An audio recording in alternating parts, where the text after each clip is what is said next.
I walked into the house after a long day at work, eager to relax, but something didn't feel right. The usual peace I hoped for was missing.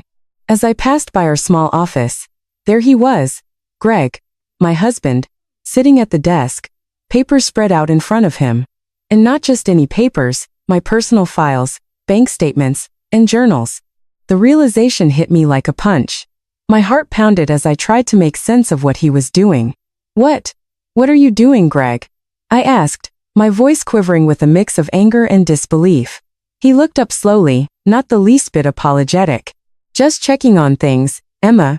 He replied calmly, his tone patronizing. With the baby coming, I need to know everything's in order. His nonchalance stirred a deep anger within me, one I had tried to bury for too long. You have no right to go through my things, I said, trying to keep my voice steady, trying to hold on to whatever shred of respect I had left for him. Greg barely flinched and instead, he leaned back, crossing his arms as if I were the one overreacting. Emma, your finances are our finances. If there's a problem, it's my business too. You're about to be a mother, and you're acting like I don't have a right to know. Don't we all need to be responsible here? His words were smooth, like he'd rehearsed them, but the look in his eyes was hard. He was crossing a line he didn't even seem to see. But it wasn't just about today. This was about the months I'd spent watching Greg and his mother, Susan, slowly take control of my life, invading my personal space, my decisions, and even my thoughts. That evening, I couldn't sleep. I tossed and turned, Greg snoring peacefully beside me, while my mind raced, replaying our conversation and every red flag I'd ignored. Since the moment Susan had moved in temporarily to help with the pregnancy, my life had felt like a tightrope walk. And yet, in every decision, Greg sided with her. If I wanted space, she needed to help. If I expressed a preference, I was being difficult. My wants and needs became secondary, and then it seemed they became invisible. The next day, I confided in my best friend Rachel. We met at our usual coffee shop, a place where I felt like I could breathe. Rachel listened carefully, her eyes widening as I poured out everything I'd been holding back. The constant belittling, the passive-aggressive comments from Susan, the feeling of being trapped in my own home. Am I? She said finally, her voice soft but firm. You don't have to keep living like this. You're not alone. You deserve so much better than this. You deserve to be happy. Her words struck me, and a knot I hadn't realized was there loosened just a little. Rachel was right. I didn't have to keep suffering quietly, putting up with Greg's coldness and Susan's manipulations. That day, for the first time, I allowed myself to imagine a life without them. A life where I had control over my choices, where I could raise my child in peace. I realized I needed help. I needed to find a lawyer and get my life back. A few days later, I walked into the office of a family attorney named Ben. The room was warm, filled with light from large windows, and the air felt calm and inviting. Ben looked to be in his mid-40s, with a kind smile and a reassuring presence. I felt a glimmer of hope as I sat across from him and explained my situation.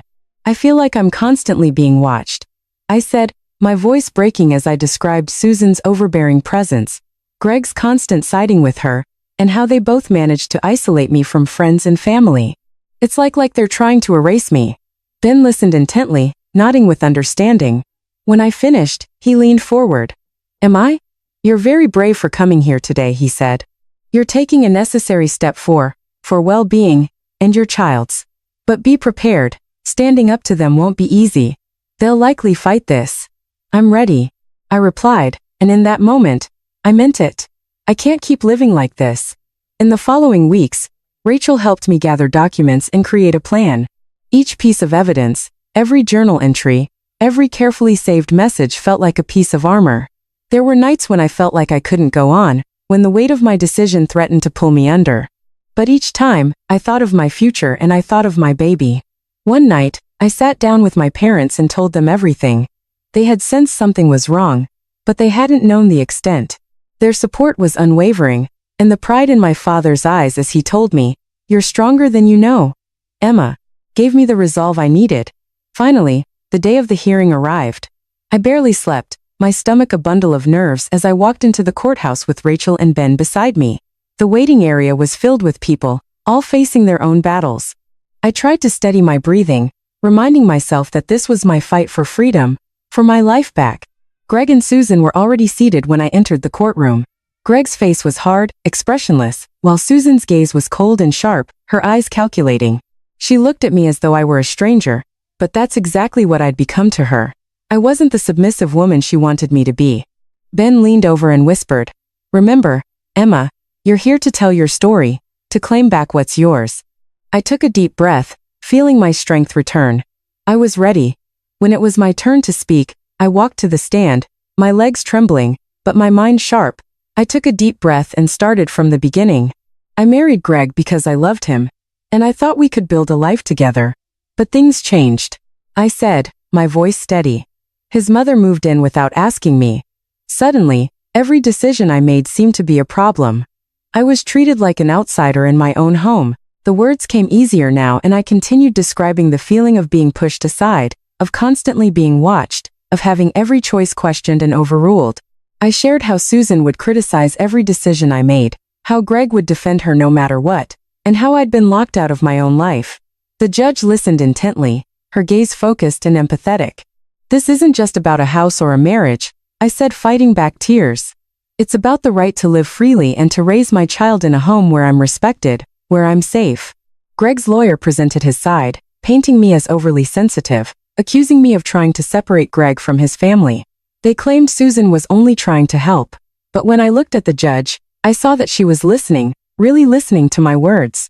She could see through their words, and that knowledge gave me strength. That night, just as I was beginning to feel some hope, Ben called. "Emma, we need to meet," he said, his voice serious. "Greg and Susan are planning to claim you're emotionally unstable. They're trying to prove you're unfit to be a mother." I felt anger rise within me, hot and unyielding. "They're lying. I've done everything to hold this family together, and they're the ones tearing it apart." Ben nodded. "We'll gather more evidence. Their claims are desperate, and the judge will see that. But be prepared. They won't back down easily." Over the next few days, Rachel and I worked late into the night gathering more proof. I combed through my journals, recounting every hurtful moment, every degrading comment. The memories were painful, but each one steeled my resolve. I would not let them win. Finally, the day of the final hearing arrived. The courtroom felt colder, the tension palpable. Greg and Susan sat across from me, their faces hardened. I could feel their resentment, their anger. But I was beyond caring. This was my fight, and I was ready to see it through. As I spoke, I laid bare every moment of manipulation, every instance of feeling like a prisoner in my own home. I described the pain of being isolated, the nights I'd spent crying in silence, feeling like I was disappearing. I could see the judge's expression soften, her brow furrowing as she absorbed my words.